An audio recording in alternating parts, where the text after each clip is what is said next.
ગુજરાતની ટીમ અત્યારે નીકળી છે, જુનિયર ટીમ, જેનું આપણે સ્વાગત કરીએ છીએ.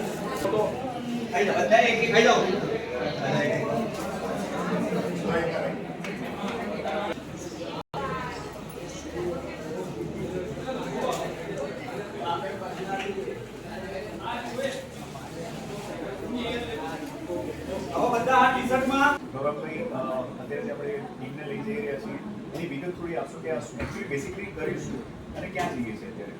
આપણે સૌપ્રથમ 10 તારીખે 10/8 આપણે નડિયાદ ખાતે નડિયાદ સ્પોર્ટ્સ કોમ્પ્લેક્સ એસએજીના સહયોગથી આપણે sports authority Gujarat Gandhinagar, para sport association Gujarat અને પેરાલિમ્પિક કમિટી ઓફ ઇન્ડિયાની ગાઈડલાઈન મુજબ આપણે સ્ટેટ કક્ષાનું આયોજન કર્યું. એમાં 200 થી 20 ખેલાડીઓ જેટલા ખેલાડીઓ આખા ગુજરાતના 33 જિલ્લાઓમાંથી ભાગ લીધો, જુનિયર અને સબ જુનિયર. ત્યારબાદ આપણે એમાંથી એક શોર્ટ લિસ્ટ બનાવ્યું, સિલેક્શન.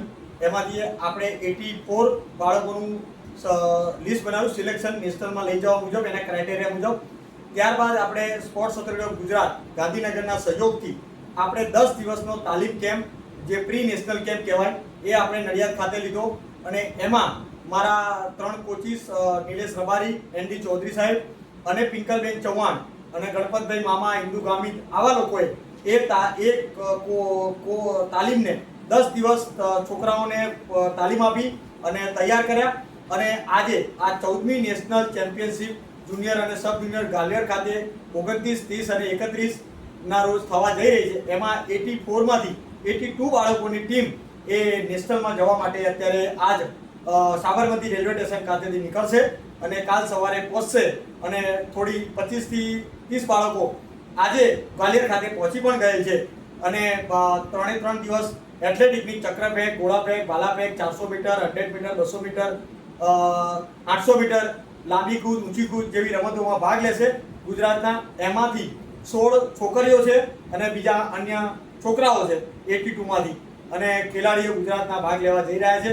અને મને આશા છે કે 1 થી 3 માં ગુજરાતનું નામ રોશન કરશે. લાસ્ટ ટાઈમ 13મી જુનિયર નેશનલ બેંગ્લોર ખાતે થઈ હતી અને એમાં ગુજરાત એ 5મા ક્રમે રહ્યું હતું. પણ આ વખતે ગુજરાત 1 થી 3 માં આવશે એવી શુભેચ્છા સાથે આપ સૌના આશીર્વાદથી અમે લોકો આજે રોજ રવાના થઈ રહ્યા છે. અને એસએજી સ્પોર્ટ ઓથોરિટી ઓફ ગુજરાતના પણ ફૂલ અમારા સપોર્ટ છે. અને ડૉક્ટર મનસુખભાઈ દાવેદિયા, આસિસ્ટન્ટ ડાયરેક્ટર સાહેબ ગામિત સાહેબ, ડીજી સાહેબ, સંદીપ સાંગલે સાહેબ, વાળા સાહેબ, સૌનો ખૂબ અમારા પેરા માટે ખૂબ જ સહકાર મળ્યો છે. અને અમારા ચંદુભાઈ સેક્રેટરી અને કાંતિભાઈ પરમાર ખૂબ એમનો સહકાર છે. અને હું ટીમ મેનેજર, ટીમ કોર્ડિનેટર જે પણ ગૌરવ પરીખ આખી ટીમને લીડ કરું છું. અને આપ સૌના આશીર્વાદથી અમે 1 થી 3 માં રહીશું એવી શુભેચ્છા સાથે નમસ્કાર. અમે આશા રાખીએ છીએ કે તમે પહેલા જાઓ, 1 થી 3 માં પણ નહીં. અચ્છા, આપણી ગુજરાતની ટીમ સૌથી મોટી છે એવું હા, એટલે અત્યારે જે આંકડા મળ્યા છે એમાં રાજસ્થાન, હરિયાણા અને ગુજરાત આ 3ના આંકડા મોટા છે. હવે જે પણ આપણા રમતવીર મિત્રો જોઈ રહ્યા છે, જે લોકો નવા છે, ખાસ કરીને જુનિયર છે, એમને તો એમ છે કે આપણે રમીને આવતા રહીશું, મેડલ આવી ગયા એટલે હવે કઈ બધું પતી ગયું, મેડલને આપણે ઘરમાં મૂકી દેવાનું. શું એ લોકોને કોઈ લાભ મળે છે? ના, સરકારશ્રીએ જે આપણે 2017માં આર્થિક રોકડ પુરસ્કારની policy sports authority of Gujarat Gandhinagar દ્વારા અને પેરા સ્પોર્ટ એસોસિએશનના સહયોગથી જે ચાલુ કરવામાં આવી છે, એમાં સરકારે ખૂબ જ મોટો સુધારો કર્યો છે. હવે પાર્ટિસિપેટના પણ, આપણે મેડલની વાત તો દૂર, પાર્ટિસિપેટમાં પણ ખેલાડીઓને 7,000 રૂપિયા, 7,000 થી 7,500 રૂપિયા પાર્ટિસિપેટ પણ મળશે. અને જે ખેલાડીના મેડલ આવશે એને જે 2 લાખ, 1 લાખ અને 50,000 મળતા હતા અને બ્લાઇન્ડ લોકોને 30,000, 20,000 અને 10,000 મળતા હતા, એની સામે અત્યારે બધાને ઇક્વલ કરી દીધા છે. અને 2 લાખના 3 લાખ, 2 લાખ અને 1 લાખ મળશે હવે. એટલે ખૂબ જ સારી એવી પોલિસી સરકારશ્રીની છે અને દરેક વિદ્યાર્થીઓ આ પોલિસીનો લાભ લેશે એવી શુભેચ્છા હું પાઠવું છું. દરેક રમતવીરોને આપણી શુભેચ્છાઓ. એકચ્યુઅલી આના વિશે આપણે વધુ વિગતે આપ જ્યારે પધારો ત્યારે આપણે ફરીથી વિગત લઈશું. કેટલા આપણા ખેલાડીઓ આવે છે અને આપણે 1 થી 3 માં નહીં, આપણે લગભગ પહેલા રહેવાનો ટ્રાય કર્યો, પ્રયત્ન પૂરેપૂરો કરીએ છીએ. આપને અમારા સૌ વતી ગુજરાત તરફથી all the best. Thank you so much. Kantibhai આપણી જોડે છે. કાંતિભાઈ, અત્યારે જે આપણી ટીમ જઈ રહી છે એના માટે તમારે કોઈ શુભેચ્છો સંદેશો? અત્યારે આ ટીમમાં મારી જે સબ જુનિયર જુનિયરની જે ટીમ છે એની આપણે નેશનલ રાજ્ય એટલે જિલ્લા રાજ્ય કક્ષાએ આપણે રાજ્ય કક્ષાની સ્પર્ધા યોજી અને એ ઓજા પછી અમને એવું લાગ્યું કે હજુ આ છોકરાઓમાં થોડી ઘણી શક્તિ ઉણપ છે ખેલમાં, તો આપણે તેનો બેઝિક કેમ્પ કરીએ તો તેથી વિશેષ આપણને પરિણામ મળી શકે. એ સંદર્ભમાં આપણે આ નડિયાદ ખાતે 10 દિવસનો સ્પોર્ટ ઓથોરિટી ઓફ ગુજરાતના સહયોગથી અને પેરા સ્પોર્ટ એસોસિએશન ગુજરાતના બંનેના પરામર્શ સાથે નડિયાદ ખાતે 10 દિવસનો આ પેરા ખેલાડીઓનો સબ જુનિયર જુનિયરનો કેમ્પ કરી અને આજે આ તારીખના રોજ એ લોકો અત્યારે ગ્વાલિયર માટે જઈ રહ્યા છે. અને અમારી એવી જ ઈચ્છા છે કે આ ઇન્ડિયામાં લગભગ પાર્ટિસિપેશન એ ગુજરાતનું લગભગ ઘણું મોટું છે.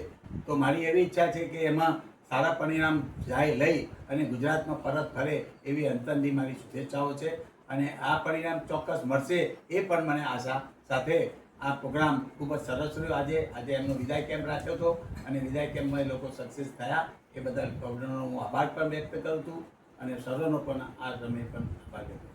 આપને ખૂબ ખૂબ શુભેચ્છાઓ. Thank you so much. આપણી જોડે ચંદુભાઈ પાટી છે, અત્યારે પેરાલિમ્પિક કમિટીની મેમ્બર છે ગુજરાત તરફથી. સાહેબ, જે અત્યારે આપણી ટીમ જઈ રહી છે જુનિયરની, એના માટે આપનો કોઈ શુભેચ્છા સંદેશો છે? ગ્વાલિયર જે આપણી ટીમ જાય છે એના ટ્રેનિંગ કેમ્પમાં હું નડિયાદ ખાતે પણ 2 દિવસ હાજર રહ્યો છું અને સતત એમનું ઓબ્ઝર્વેશન કર્યું છે કે એ લોકો સારા મેડલ જીતી લાવે. આ કેટેગરીમાં આટલી મોટી સંખ્યા પહેલી વખત થઈ છે. નહીં તો ક્યારે આપણે કેમ્પ કરીએ છીએ ત્યાં 10, 15, 25 જણ આવે છે, પણ આની અંદર 85% મેમ્બર્સ આવેલા એક જ રાજ્યમાં અને જુદા જુદા જિલ્લાઓના છે. એ વિશેષતા છે, ખૂબ જ મોટી વિશેષતા છે. અને એમને બધાને શુભેચ્છા પાઠવું છું કે તે લોકો આપણું ગુજરાતનું નામ રોશન કરીને આવે. ત્યાં પણ આપણા ખૂબ સારા રિલેશન છે, ત્યાંના કોચ બધા આપણને ઓળખે છે, ત્યાંના ઓર્ગેનાઇઝર આપણને બધા ઓળખે છે, એટલે એ બધાનો સાથ સહકાર મળશે. અહીંથી એસ્કોર્ટ પણ પૂરતા છે, ખાવા પીવા રહેવાની બધી સગવડ ઓકે કરવામાં આવી છે. જી. અને આપણે વિડીયોની નીચે બધા જ નંબરો આપી દઈશું આપણા જેટલા પણ છે, હા. જેથી એ લોકોને કદાચ કોઈ તકલીફ કોન્ટેક્ટ કરવો હોય તો કોન્ટેક્ટ કરી શકે છે. ચોક્કસ. Thank you so much. હાજી. આપણે રાઠીબેન છે. બેન, આપ અત્યારે જે આપણી ટીમ જઈ રહી છે ગુજરાતની, એના વિશે આપ શું શુભેચ્છા સંદેશો પાઠવો છો? એકચ્યુઅલમાં જે નડિયાદ ખાતે થયો હતો કેમ્પ આ લોકોનો, એમાં હું નથી જઈ શકી, મારે થોડું કામ હતું એટલે. પણ મને જાણવા મળ્યું છે કે છોકરાઓને સારું એવી પ્રેક્ટિસ કરાય છે, એટલે આપણે એવી આશા રાખીએ કે આ વખતે જે છોકરાઓ બધા ગયા છે, 80 છોકરાઓ છે, એમાં 18 છોકરીઓ છે અને 2 છોકરાઓ છે, બધા સારું પરફોર્મન્સ કરે અને સારા એવા મેડલ લાવે એવી આપણે આશા રાખીએ. જી. આપણી પણ બંને દીકરીઓ નેશનલ ખેલાડી છે અને એમાંથી એક તો મેડલિસ્ટ પણ છે અને એક દીકરી આપની ઓલરેડી મેડલ પણ લાવી અને એને સરકારી લાભ પણ આપ્યો. તો આપ પોતે પણ આશા રાખો છો કે આ લોકો વધારે મેડલ લાવે ને એમને પણ શુભેચ્છાઓ આપણે પાઠવીએ. Thank you so much.